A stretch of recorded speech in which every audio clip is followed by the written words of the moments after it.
Hey everyone, welcome back with Beano Mac, where today we'll continue our playthrough of Medieval on the PlayStation 1. Sir Daniel Fortesque, standing bold as you like in the foyer of Zarok's castle. Who'd have thought it? Not us, that's for sure. We's afraid the master of the house is out trying to plunge the land into eternal night. But come on in and make yourself at home. Alright, so we have officially found Zarok's lair, and this is the same spot you'll notice as that was showcased inside the intro of this game in our Chapter 1 playthrough. Yeah, it doesn't seem to be any particular reason for this stuff, I guess, so I don't know. But this is an extremely easy, this is like a nice little level they made, you know, just to essentially give the player a break before the real, you know, sub-level begins. You know, sub-boss level, as I would call it. So it's real simple. All there are is just a bunch of little imps. Not too many of them. It's not a big area. And you can just read up on and just kind of see, you know, some lore and stuff like that about, you know, Sir Dan and Zarok's relationship and stuff like that. As well, it's just kind of like a cool looking area and stuff. Just like, you know, just give the player a break. It kind of is reminiscent of like, you know, like the Hilltop Mausoleum level a little bit, just in its easiness. 100 years I spent in exile, using my anger to keep me warm, feeding off of my suffering, relaxing with my angst. But soon they will pay, all of them, including Fortesque. He thwarts my first plan to conquer Gallowmere, and then posthumously claims to have killed me. When I find him, I'm going to get Medieval on his bony behind. I never liked him anyway. Always hanging around the court, interfering. Where are you going with that? Dead cat. Where are you going with that dead cat, Zarok? Where'd you find that brain, Zarok? Wretched busybody. So yeah, as you can see, pretty humorous. Then there's spell books and stuff like that. Raising the dead, putting a town to sleep, looking good for the over 400s, robbing people of their free will, summoning demons, and of course you gotta have card tricks if we're talking about, you know, magic. And that's the waterfall. We can't go through it, but that's the waterfall he exits out of to go into the town and whatnot. I wonder why it's got all like these like and carved in the stone. He has all these like pirate ships in that room.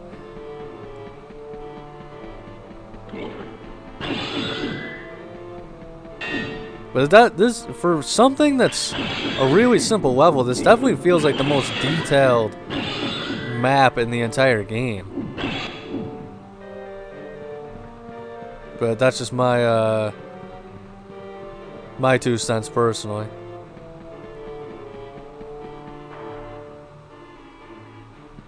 Alright, oh, we got these fellers. And that looks like the end right there, so we just have to go all the way back and get that shell. It's a small area though, so it's not like we gotta go all the way back. Didn't even notice this nice convenient little health fountain the first time I went through. Looking awfully cute, I gotta say. But since we're here, might as well go with, if I could be serious for 1 minute, the question of the day. And what do you guys think is the game with the best boss battles? It's a very tough choice for me. I can't even really think of one off the top of my head, honestly. Boy, I wouldn't say Medieval is the top one with the one with the best boss battles, because they're kind of hit and miss, in my opinion. Crash Bandicoot has really good boss battles. You know, very simple, but very well pull off or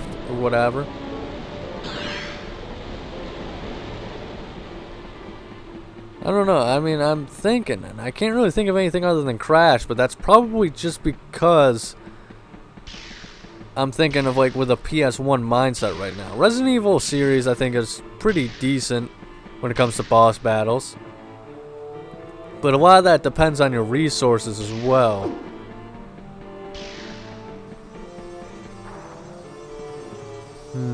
You know what? I'm gonna go with SpongeBob Battle for Bikini Bottom. Hey, Danny man, how's that sword bearing up? I told you it was magic, right? I've got something here I can give you, but I've no idea what it is. Do you fancy your chances, like?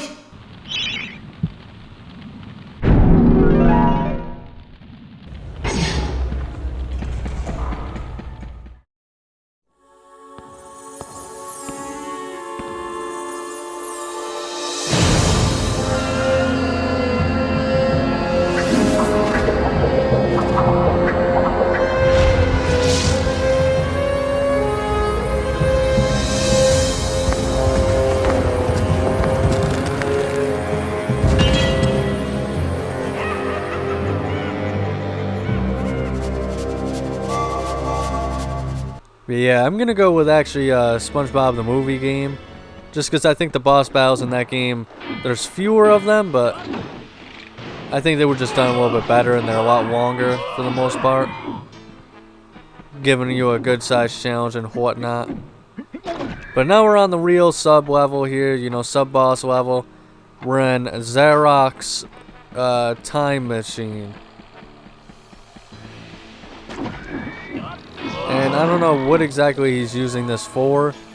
Maybe that's how he got to the time that he was in now without dying. Maybe it's even just a case of he was planning on eventually taking over the world as a whole. I don't really know. But this is the worst mechanic here. Having to jump on these brain looking things.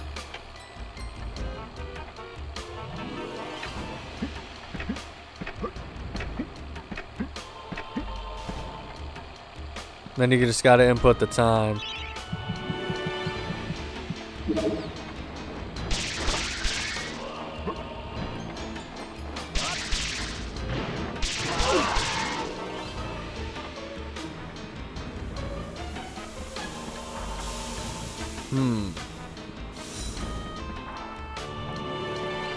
I think we gotta go this way.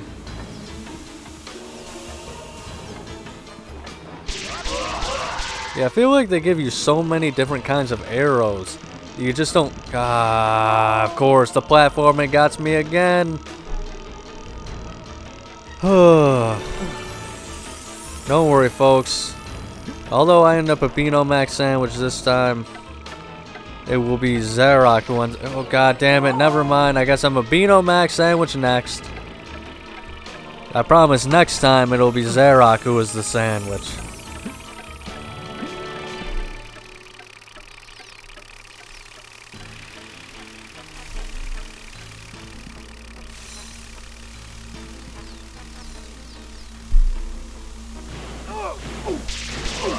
Yeah, they give you so many different arrows in this game that it's just like you can't even use them all, really.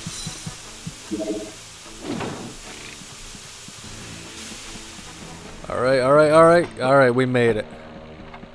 Usually that pushes you back down. So that is actually the last life thing. You know, life jug. I can't... You know me, guys. I can't ever remember the actual proper names for things ever anymore, so... You know, the last life capsule. I got the one in the marsh pits or whatever. I don't think it's the marsh pits, it's the... But, you know, that one level with all the sumo knights and stuff like that. I thought I got it on camera, but I didn't. So, you know, you didn't see me go back and get that stuff, but... No big deal, no big deal. But yeah, I'm probably not going to get that one just because it's not really needed. Although, even though technically I'm trying to do a 100% run here, it's not that big of a deal. Yeah, that's what I thought, pal. Good. Jeez, what time is it now? Alright, looks like it's 10:35.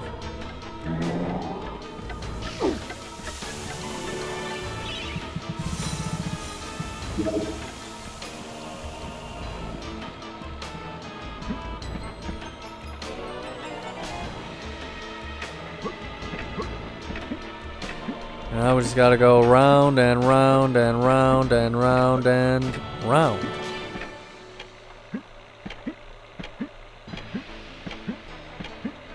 Alright. This should be the correct time implemented.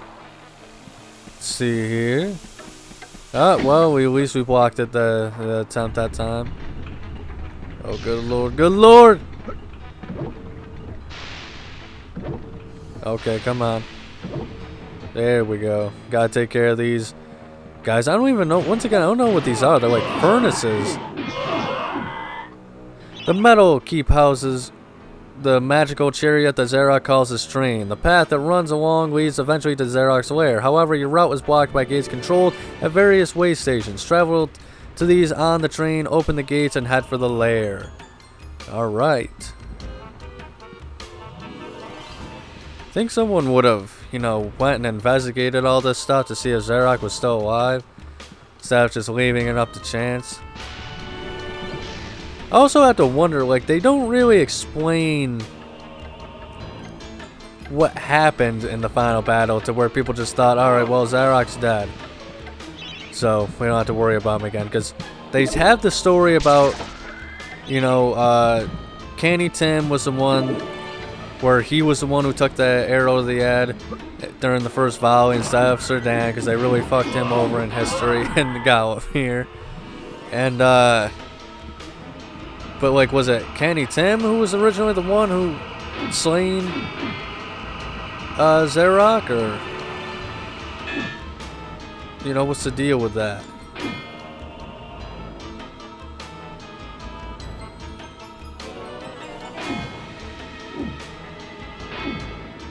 Alright, so we broke that open.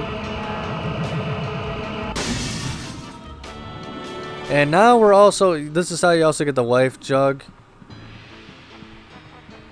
So, the life vial or something like that. You know, life bottle. I think it's just what it's actually called, but like I said, I really don't feel like going back just to get that for, you know, the final level of the game.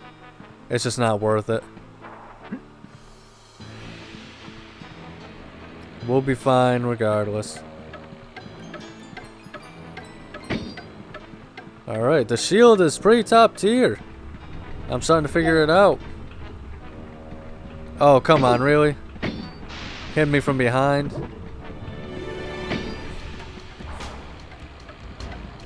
Alright, let's just stick to the wall and I think we'll be good. Yep.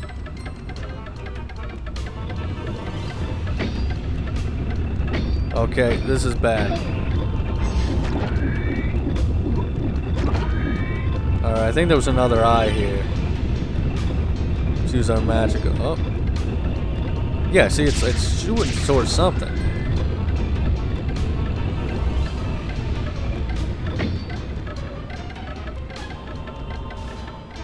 Alright. Got that taken care of.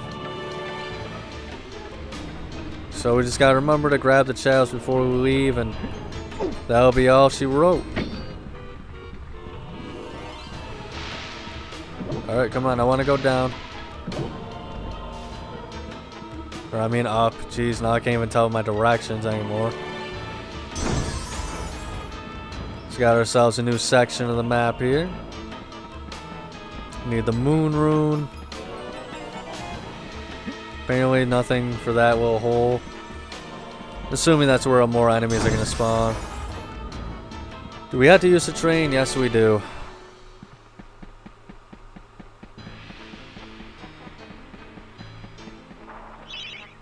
Let's see here. Get that preemptively ready.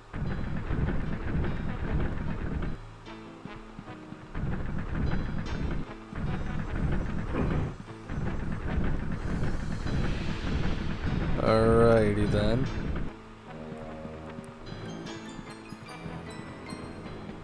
And of course, you know, they put a hole here just so that way you have a reason to fail. What's going on here? Why isn't this going? Okay, I think I set it up wrong. I was thinking that this thing here was the front. But I believe I've been wronged here.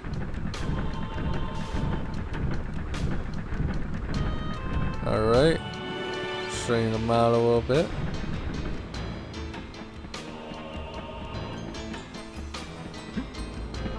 Alright. Oh. Still?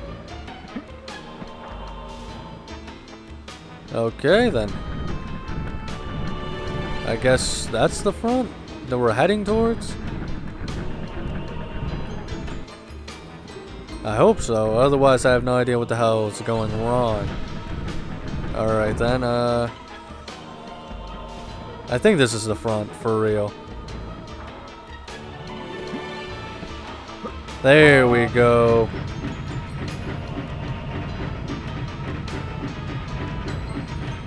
Wonder why, I get it's a gimmick, but I wonder why specifically they need the train to be able to go to the actual pathway. Okay, looks like there's some more stuff up here. We got so much money now that it's just meaningless at this point.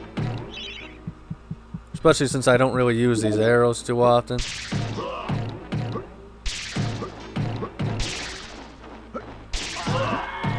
Not bad, honestly.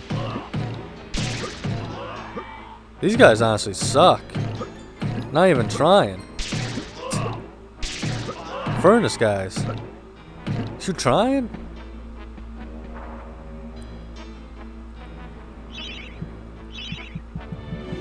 Might as well buy more magical arrows. And repair our gold shield.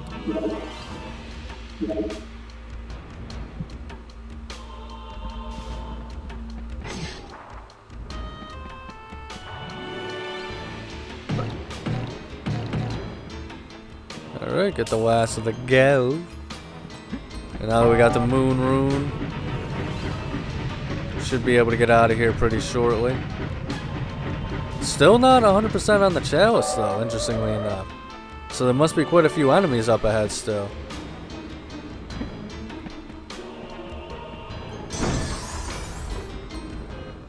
Oh, yep, as I suspected. These guys spawn out of there.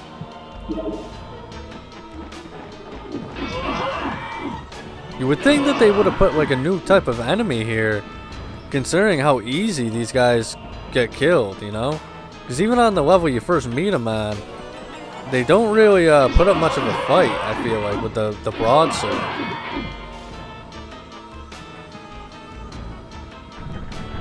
Gotta be careful because we will fall in there if we are not careful. Just more shenanigans, you know how it goes.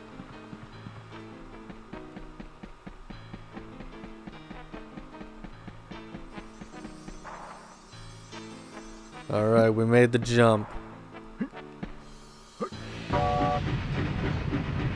Let's see what's up ahead here. Got some switches, got some guys.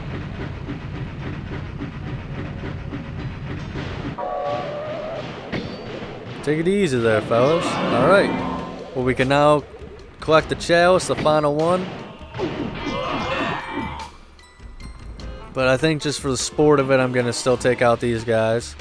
Just got to be careful here, though. Boy, they're terrible shots, too.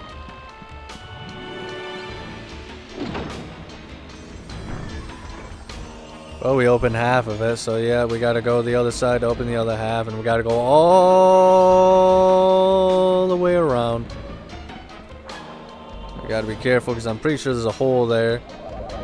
Sure, I feel like half this level is literally just designed to make it so that way, like, you just fall into little tiny traps. That's what I mean, like, the developers, I feel like, they love to troll the player in this game. I'm also going to give you guys a bonus question of the day here, just because it's 2 levels here, so. Just as a reminder, the first question of the day was, what do you think has the best boss battles overall?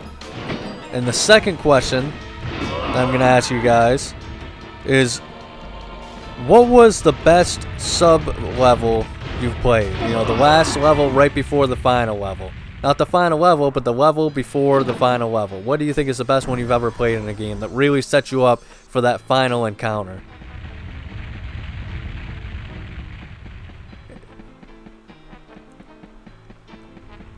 Alright, now we just gotta go and collect the chalice here. Honestly, I'd have to say Medieval, this one is probably the first one that comes to mind. Once again, because obviously because I'm playing the game, but also I feel like most final levels usually do a good job of just being like one big level and then you have the final boss battle and stuff like that. Showing Monks is also a really good one too, because you have the foundry and then the boss battle is like the Khan's arena, so it's kind of like a different level really, but might as well get this, so we'll get this ready. Second thought. We don't want to do something stupid like get it ready and then forget to collect the chalice. The chalice is the most important part of this puzzle so far.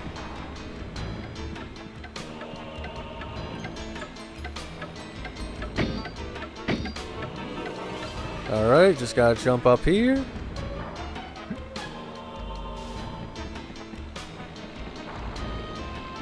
We got it, boys. We have officially completed all the chalice challenges.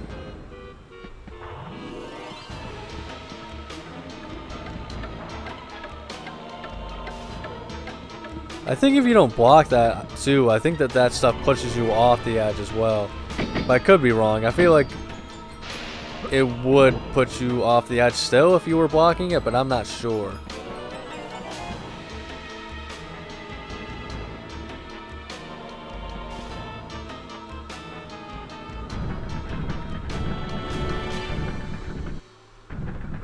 Alright, we set up.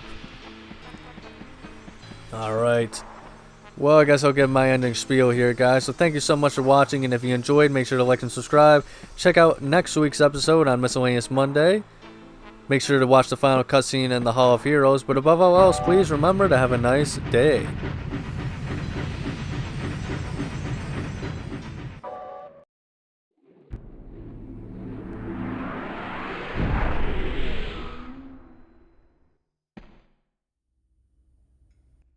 You prove us all wrong. Maybe it is destined to be a hero. Maybe it can defeat Zarok. The people of Gallowmere may never know of your past mistakes, and you will indeed be remembered as the people's hero. Your time in exile is over. Welcome to your new home, Sir Daniel Fortesque.